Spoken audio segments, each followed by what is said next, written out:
Një shtëpi thuajse e rënuar, ku një nën rritë vetë me 3 fëmijët e saj, me zjarrfërisë ekstreme dhe pamundësisë për të edukuar dhe arsimuar siç duhet. Mjedisi tipik i rrëfenjave migjenjane, ku krahas skamjes ka zënë vend dhuna, abuzimi e padyshim indiferenca e institucioneve që mbyllin sy e vesh përballë realitetit që do t'ju tregojmë. Jemi në një fshat malor të Bashkisë Librazhd, në nënçatinë e kësaj familjeje, aty ku fshihet një histori e tmerrshme që askush s'ka dashur ta shohë. Unë më dish burë, ishte smurë ashtu. Më lavë mi të dhej, tref me i ti, më jam e smurë me ojbi, s'punoj të. Më qash me i më lekem, që ku më delë mua? Nga se vuan? Nga stomakë dhe kokë, kam gjitha i bi. Të shi kam 3 goza mashtuar, 3 kam këshpia. Ata jam vejnë ojbi, 18 është ai madhe, që bë? 80 është ai tjetri i dytë. Kështë e goca e dytë. Teksa i hedhim një sy banesës me mure që mbajnë lagështi, 2 shemet të kalbur dhe 2 ere dritare që fusin të ftohtin, imagjinohet lehtë situata shëndetësore e kësaj gruaje dhe fëmijëve të saj. Aq më tepër kur bëhet fjalë për nevojat minimale, që nga ushqimi, dritat apo ngrohja. Por si të mos mjaftonte varfëria dhe sëmundjet, për këtë nën ka edhe një problem të shtuar. Ti mallin e kam punë gjallë brash atje. Qa punë e bën? Ai që është e kam ashu me lopas, ka mafje. E 10.000 lekë me japin ditë. Ku i dalin ata i bidon, pira, ku ka museun që t'i ble ashu? Qa i bish dhe i prish? I dhe më bi, mos i prish, dhe i dhe i boj me ha. Si i prish, qa bën? Merë pakete, i bi me bira. Me ty si cilën? Ai vogli e si gashu.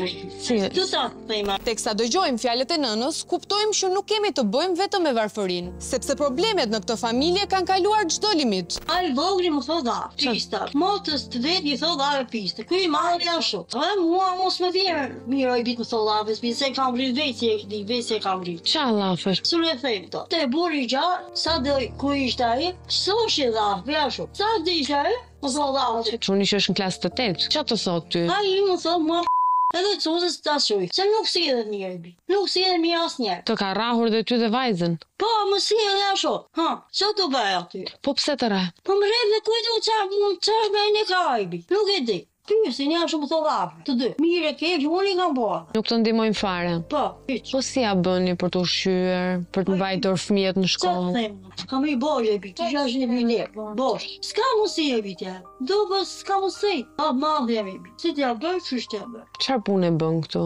Po ja ku shpije. Do fshi, do bën katu fëmijëve. Mu prishe dhe zia, isha pa që e prapë fëmijë. Si do bëj halli te. Kur deka buri që dhe halli madhe e bit. Po fëmijët si silleshin atëherë kur kishin babain Më gjallë? mirë, nuk bëni shama, nuk sjellni, nuk ashtu. I mesazh digja ai, vën dorë, mu gozën në dorë. Duket qartë se humbja e babait ka shënuar një kthes të fortë në jetën e kësaj familjeje. Pas 2 vitesh mungesë të tij, fëmijët nuk pyesin më për nënën e tyre, e cila përballet jo vetëm me vështirësitë e jetës, por edhe me dhunën dhe ngacmimet e tyre. Mos u na bu për atyre i pi. Pse? Kusa ime s'u na bu. Se rri për avë, kemi frikë i pi. Ka frikë unë. Nga se ke frikë? E shi marka eri. Edhe ai vogli i ashtu. Çdo balancë në këtë familje duket të shkatoruar dhe tashmë në shtëpi mbizotëron agresiviteti dhe dhuna. Mirë, po rrëfimi i nënës për djemt na lë të kuptojmë që nuk kemi të bëjmë thjesht me sjellje të papranueshme të tyre, por edhe me diçka shumë më të rëndë. Po vajzën e vogël e ngacmon? Po, Si e ngacmon? hojte jo, se kanë të lafe një. Çfarë lafesh? Se kjo goca e vogël e qonë të tjetë. Te ka thënë një që gjë e ka ashtu, motë. Aja s'më të rekon, gjë e ka ashtu. Ka abuzuar me gocën? Vajza e zonjës për të cilën po flasim është vetëm 8 vjeçe dhe nëna fletërsisht e dorëzuar përballë fatit të trishtës të voglës së saj. Ti them, oj go, ka bërë gjë jo thotë. Të vongshu, po me kujt ju? Ai tash në shtëpi dobët si. Nuk si e mirë. Edhe ky malli ashtu. Nga flaj, Po si s'ka? ka frikë trikate me të në shpi Po. Kur ne ashtu, ata jo ovin për sy. Po mirë, gocën e ke pyetur ti? Se kam pyetur ti. Si ke thënë? I kam thënë ka bërë gjë se me. Po si ka bërë gjë se goca është klasë të 2 dhe ndoshta nuk e kupton. I kam se hajbi, ke bërë gjë me atë? Po ti nga kush e ke dëgjuar?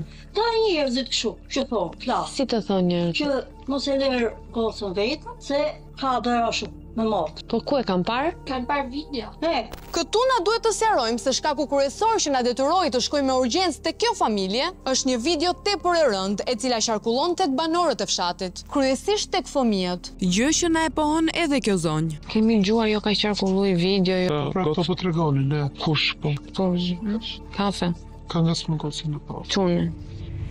Ekziston një video që vllai abuzon me motrën. Po kush kanë thënë këto fqinje të vërtetë? Po këta me këta. Që shumë ka bërë ai vogël me motrë. Po më moshë minja, kujteu. A ka bërë s'ka bërë se s'di. Nga biseda që bëjmë, duket qartë që nëna nuk ka asnjë gjë nën kontroll brenda shtëpisë dhe detyrimisht nuk arrin të ruaj disa ekuilibra të rëndësishme për të ardhmen e fëmijëve. Po te shkolla e kanë pyetur vajzën? Ajo direktoresha, tha mësuese, ata s'kan bërë gjojbi, nuk e di. Ti e ke parë videon dhe kanë treguar? Jo, asë se, s'po kanë thonë gjë. Për deri në madhe kanë thënë që? Po Jo, të dy. jo. Edhe ky është i çika, shu, po Si është? nuk sihet mirë edhe ky. Vajza fle me ty apo me vëllezërit? Me mu. Po kanë frikë se e nati thonë. Kanë frikë i bi. Në këtë pikë të bisedës, nëna na përcjell tmerrin që përjetojnë ajo dhe vajza, teksa kalojnë netët pranë dy personave, të cilët duke u rritur, do të duhet të ishin mbështetja kryesore për ta. Mos u na bupe atyre i bi. Ke frikë se vinë të bëjnë diçka ty, djali? Djali ka tentuar ndonjëherë të ngacmoj ty? Për të ra, po. Ka rahur? Po, vetëm e më dhave thot, të dy. Për dhave të pisa, a i vogli thot. I ma nuk të dhave pisa. Pa i vogli të dhave pisa. Qa të thot? Më thot, rosti i budala. Të dy, motrën i ven se lera ata i bu. Të rast, po floku ja shu, e shtynë, për shtynë, këshu, kom, po. Në prezencën tënde ai e ngacmon, nuk e pak frikë kur ata janë bashkë me njëri tjetrin, kur janë vetëm? Frikë, sa më bi, këtë shkoj. E më frika. Shkojnë bashkë në shkollë fëmijë? Shkoj, bak. Edhe vinë bashkë. Po, unë vej marrë një dhe je vetë gosë, se kam frikë, se kujti jetë, se ajo s'duhet të ribashme, vla. Pse s'duhet ribashme? Po s'duhet se kujti qa i bane. Po pse ke parë në i gjëti që ke frikë? Unë të kujtë drejtë, hajë merë kanë të ashtë flegju. Edhe nuk vrije si njeri, po brekët, të ashtë kujtja ish brekët. Si të që u kam frikë, se ajo fle rime atë, lakuriq fle, natë. Parti, po pse fle lakuriq? Ndohet ta preki vajzën? E prek, kështu se unë i bërtas, nuk e leja. Si të që ashtu do t'a ketë hapë. E do vajzën afër? Po, është i tjetër ka thonë atje. Ta po këta marrë vesh një gjë, tha që unë gjë ka kap gosë. Mos tërgo as një riu, tha, shqikte, po t'ka bërë, mos tërgoni kështu se marrë vesh të njërë. Nëna na shpreh merakun që ka se çfarë do të thonë në fshat. Pa arritur as pak të kuptoj gjendjen emocionale të vajzës së saj 8 vjeçare, që abuzohet rregullisht nga vëllezërit. Vendi intime e prek. Ka gosë, ka tek e ka. E puh, jasho. A i gjithë nga kurishi, bje i prek. Po mos jem unë këtu, a i kujtë që i pa. Të dy, edhe a i ma, a i ka frikë. Ke frikë se të bëjnë ty diçka? Po, sa e nda për afra, a i e merë afra. Kur vija unë e ikënë, i gjithë nga kurishi edhe i e që robe. Zhvishet dhe gota? Po. Unë i përshtat, ma adhe s'ma i vish. Zhvishen të dy dhe afrojë njëri tjetrit. Që kërë sa bojë i vish. Dy vëllezërit e kanë kthyer incestin në një normalitet. Aq sa tashmë nuk ruhen më as nga nëna e tyre, që mjaftohet vetëm duke u ngritur zërin her pas here. Po ti ke bërë ndonjëherë kështu denoncim për? Po s'kam bërë se si të shoh më vjen ashtu i vi për fëmijët. Kjo është shumë e rëndë. Është i bi, po me se ti ke parë shumë gjeste këtu, ke parë se si djali e prek, se si zhvishen, se si kufen. Po, s'pore. Këtu rrini ju? Ja, këtu fleqën. Ja, kjo s'ka dri. Po ti me gosën ku? Ha, ti ma toni. Ja, gjami thybi, ka prisë mi nazri bi, të dy. Se mi, jam ashtu i me një gosë. Gjamin e kanë thyrë djemët. Pa të pra, që të shve, të dy. Se të të kapi mos me zorë. Të ka fri të rëri këtu. Kanë thyrë gjamin se duan të kapin motrë. Po, edhe ka fri. Që të bëhet të i bi. Abuzim, dhund dhe terror brenda një shtëpie ku askush nuk është afruar një herë të vetme për të dëgjuar fjalët e kësaj gruaje dhe zërin e mekur të vajzës së saj 8 vjeçare, e cila nga sa na thot nëna, ka bërë një komunikim me psikologen e shkollës, që me sa duket ka kuptuar se në këtë familje diçka nuk shkon. Ndaj, pasi mësojmë këtë detaj, vendosim të shkojmë në shkollën e 2 fëmijëve të mitur, atje ku na pret drejtoresha. Unë si drejtoresha jam asnjë lloj problemi pjesën sa i përket orarit zyrtar, ndoshta vetë që në pjesën e shpirtës një pikë. Ta e vajza shumë e mirë, edhe nuk si me ecë shumë mirë, nëse unë e kam gjithuar është socializuar me shoqe. Nga ka këtë pjesë, blajt time por ta veç. Si si në një tjetër, aja që nuk jam. Unë të jo. Ajo tani vitet e fundit ka dalë, në vjen një një së primës. E në që vjen këtish bashkëshortë, unë e njoha, e kisha plus. Atëherë e njoha, edhe më shumë. Nuk është se më shfaq dhe që nga tjetër. Nëse shfaq dhe psikologja i thotë që kujdes nëse tjerë po atë, djalit të një silin pasroni, atë të jo, është bëra shaka. Nuk është e shëndrushme. Nëse nuk ishit të vëmendshëm, po e përsërisim. Psikologja i thotë që kujdes nëse tjerë po atë, djalit të një silin pasroni, atë të jo, është bëra shaka. Nuk është e qëndrueshme. Pra, psikologja i thot, kujdes se çfarë thua, se i sjell pasoja djalit. Dhe nëna, e cila duhet ta pranojmë që ka një nivel intelekti nënmesatar, ndalon menjëherë dhe mjaftohet me një fjali. Bëra shaka. Rasti është referuar edhe në një mëdhënie praznik, jam referuar. Kështu që nga psikologës. Drejtoresha na përcolli duke pranuar që familja ka problematika, të cilat sipas saj janë referuar tek institucioni përkatës, por që nuk është në dijeni të ndonjë problemi tjetër më serioz. Të paktën kështu kërkon ta fshehë realitetin përballë nesh. Ndaj kërkojmë të komunikojmë me psikologën e shkollës, e cila na tregon evidencat nga komunikimi që ka patur me 2 fëmijët e mitur.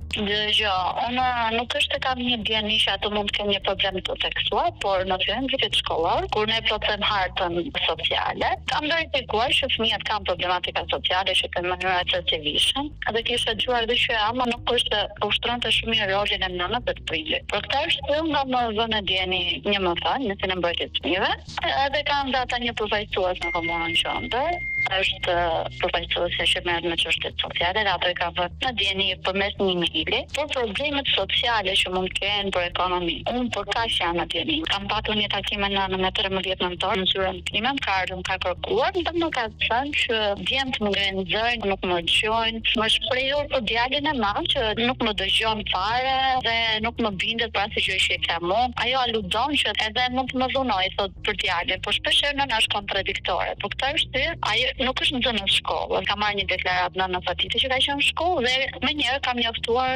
punojtën e policisë që është i zonës, dhe kam thënë që nëna ka një shqetësim. Mund të bësh një takim ku të keni ju mundësi në lidhje me djalin, se nuk është çështje e shkollës, se djali është jashtë shkollës. Psikologja me pak fjalina ka bërë një panoramë të plotë të asaj që mendon se ndodh në atë familje, por gjithmonë me doza të forta dyshimi ndaj nënës, që sipas saj është kontradiktore. Pra nëna gënjen në gjithë atë rrëfim të detajuar? E vetmja gjë që ma vërtet të fëmijët është nuk është të jam veshur mirë nga ana higjienike. I ndjek edhe në procesin në simor, ose edhe kur dalin në aktivitet ose në pushim, shikoj që marrin edhe ushqim nga shtëpia, vinë të shkruaj, vetëm që nuk janë të pastër. Këtë gjë kam verifikuar unë tek fëmijët. Vetëm probleme higjiene, asgjë tjetër nga çfarë na tha nëna në bisedën e gjatë që bëm. Domethënë vajza nuk ka shprehur diçka. Jo, absolutisht asgjë. Unë nxënëse kam këtu, kam zhguar, kam verifikuar, thjesht për pjesën që ajo vjen në shkollë, jo higjienike, kemi ndihmuar edhe me rroba. Detyra ime përfundon që në momentin që unë kërkoj ndihmë, unë referimin e kam bërë vetëm këtë në gjendjen ekonomike që ka familja. E ke bërë besoj që në fillim të shkollës. Po në shtator, po. Në këtë pikë të bisedës, psikologja na siguron se si pjesë procedurale e detyrës së saj, çështjen e ka referuar përpara 2 muajsh tek institucionet përkatëse të qytetit. Por me sa duket, 2 muaj nuk janë të mjaftueshme për të zgjidhur një çështje kaq delikate dhe emergjente, sidomos kur flitet për veprimet as pak normale të djalit të madh të familjes. Ti që vllai i madh nga informacione jo zyrtare ka postuar foto në rrjetet sociale dhe jo të hishme kaq, po këtë video dhe këtë nuk është të kam asnjë lloj informacion. Foto të familjarëve? Jo të veta, pjesën që ai ka postuar foto të veta, e kam adresuar. Thjesht unë nuk i kam parë vetëm nëse të mirë, pra shkolla nuk i kam parë këtë gjë, unë nuk mund të shpreh asnjë lloj gjëje. Aq më tepër që ai është në zonën e shkollës. Duhet dish të diçka që normalisht unë jam psikologe, unë të kam thënë çdo gjë që mua më takon të kthem. Dhe ai sa unë di. Si drejtoresha, ashtu edhe psikologja e shkollës, gjatë gjithë bisedës me to, e shmangën problemin e vërtet të kësaj familjeje, duke e kanalizuar tek varfëria dhe mungesa e inteligjencës së nënës, e cila sipas tyre është e paaftë për të kuptuar situatat dhe shpesh herë tregohet kontradiktore. Kjo retorik u artikulua aq shpesh sa për një moment na bëri edhe ne të dyshojmë nëse fjalët e nënës janë të vërteta. Por 2 ditë më vonë, gjërat morën një rrjedh të rësisht të papritur dhe drejtuesit e shkollës të alarmuar nga prania jon atje, u vunë në lëvizje për të fshehur çdo gjurmë të skandalit. Mjafton ky mesazh që ka qarkulluar mes prindërve për të kuptuar pozicionin as pak ndihmues ndaj familjes nga ana e 2 zonjave me të cilat kishim komunikuar. Ndërkohë, hapi i radhës për t'i dhënë fund këtij abuzimi të tmerrshëm ishte Bashkia Librazht, e cila pas këmbënguljes ton ja përcolli informacionin policisë së shtetit, duke bërë të mundur arrestimin e menjëhershëm të vëllait 18 vjeçar të viktimës. Por ky arrestim nuk i ka dhënë as pak zgjidhje problemit, sepse vëllai 14 vjeçar, për shkak të moshës, është lënë i lirë dhe vazhdon të jetojë në të njëjtën çati me nënën dhe motrën e abuzuar.